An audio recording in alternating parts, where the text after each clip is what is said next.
Hey everyone, it's Kel-n-Rich, and we're back with you. Welcome. If this is your first time here, thanks for finding us. Quick introduction, my name is Rich, this is my wife Kel. Hi. And we love spending time with each other, and we have just loved providing first reaction videos to everyone over the last almost 6 weeks now. Yeah, and 6 weeks. Yeah, we're spanning the genres of metal all the way to progressive rock and anything and everything in between. That's awesome.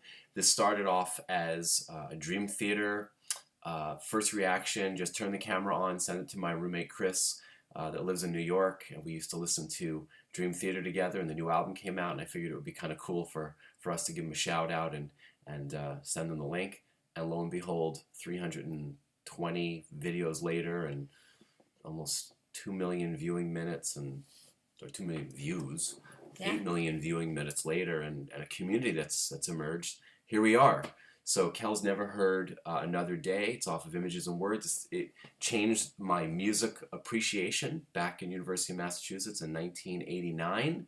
I was not into progressive thrash. I wasn't into Dream Theater's way of performing and studio recordings.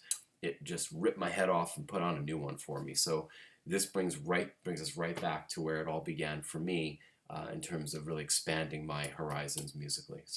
And it's fitting because we're going to see them on our wedding anniversary. Yeah, He 24th. surprised me with tickets on April 24th, so they're playing on our anniversary. Yeah, we're going to Orlando. So we're going to Orlando for the night, yeah, which is awesome. I'm so excited. We've seen them twice in together. Concert. Yes, I've seen them about 4 times. Yeah.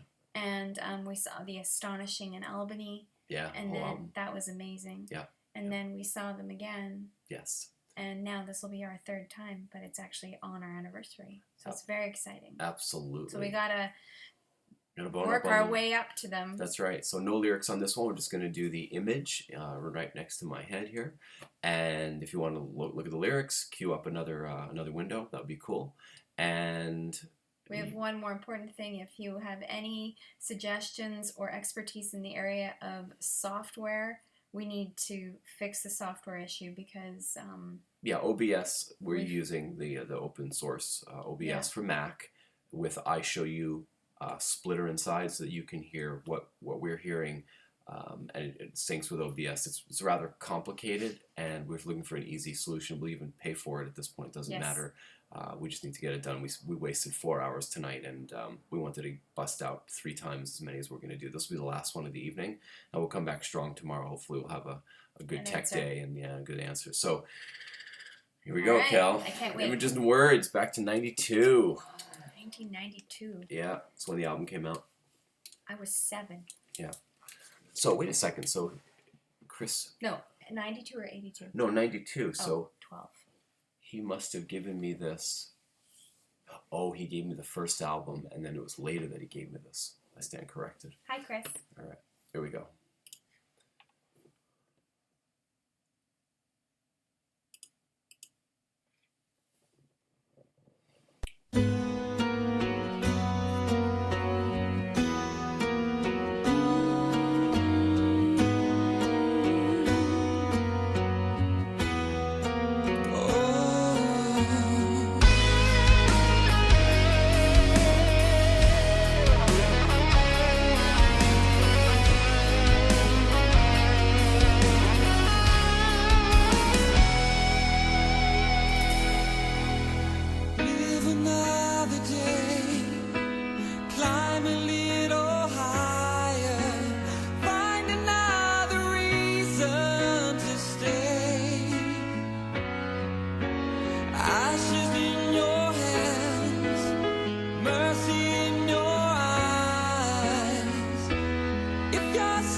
one of those songs you just don't want to have stop. That was amazing. Yeah. It's an amazing song. It gives me the chills on the music. outside, and it gives me the chills on the inside. I just love that. I just love. What is it? There's a quality to all of these bands. What do you mean, all of these bands? All the bands we've listened to so far, they have one quality, and it's just such vast magnificence and diversity. And just when you think that you know what they're going to do, they totally just blow me out of the water with all the different ways that they can play and the different things that they can evoke in all of us. Look at Iron Maiden. Yeah, it's just limitless possibilities that they can do and both in the studio and live. I love that because as humans, we are limitless possibilities, every single one of us. The prisons that I've lived in my life, after I figured them out, I was there by choice. I was the one who held the key to getting out. After a certain time period, when you pass childhood, we are responsible for the prisons that we stay in. No one puts us there but us. And so I just think that we as humans, we all have such potential at any moment to be anything. I have a dream. One of my dreams is to do pottery. And I know that when I get a potter's wheel at some point in my life, I'm going to be great because I want to play that game. And if I do, great, and if I don't, great. But the point is that we all have potential. I really firmly believe that it's never that people lack ability, it's that they lack information. I've said it to you from the time we've started working together. Someone say, I can't do that exercise. And I'd say, well, why not? They're, well, I don't know how.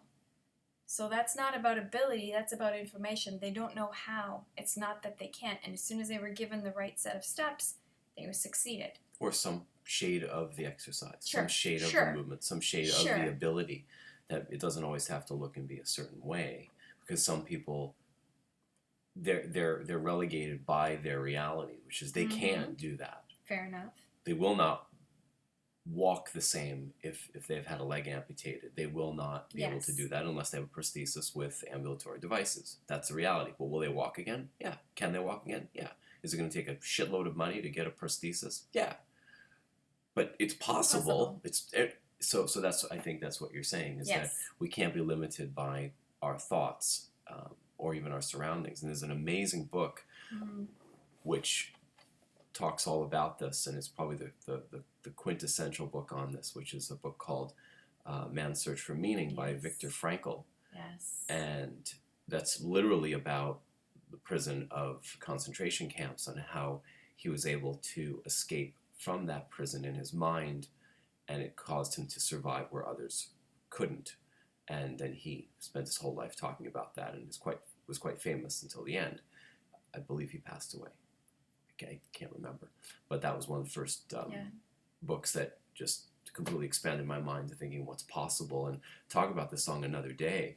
It was actually the first book you gave me. Oh, yeah. And the book is only that big. Yeah. It's very small. But it's a heavy read. It's a heavy subject matter, and it's impactful. Yeah. Yeah, and that's kind of that's the stuff that is foundational for us. Books like Man's Search for Meaning, books like 7 Habits of Highly Effective People, all of the books, Chicken Soup, really good, just good basis. And what it causes us is to, I guess, when we're listening to music, those themes that were captured in those great works, all of a sudden the same exact lesson or opportunity is encased in the song. Yeah. So then the music comes over it and just brings it like just skyward, right? In whatever form it is. And with Dream, I gotta tell you, Dream Theater is like coming home. I mean, it's like every time I put them on, it's like, okay, I'm home. It just feels perfect for me. Even Liquid Tension Experiment, even the Jordan Rudness solo stuff, and the bassist. He has a solo album, I think, and I heard some of that a little while ago. So when I hear a good song, I remember that life is full of possibility, no matter what. No matter what. And if you read Viktor Frankl's Man's Search for Meaning, you'll understand what we're talking about. So it's a kind of a come to your creator moment. So anyway, thank you so much for being here. Sealed with a kiss. And we'll see you guys later tomorrow. We're going to hit the sack. Get some sleep. All right. Take care, everybody. Thanks so much for Many being more here. of these tomorrow, as long as we can get the software to cooperate and play nice. Let's work as a team. Let's get it sorted out. Yeah. Email me, richgafter@gmail.com, if you have any thoughts about how to make this super easy with a Mac, not with a PC. Yes. Later.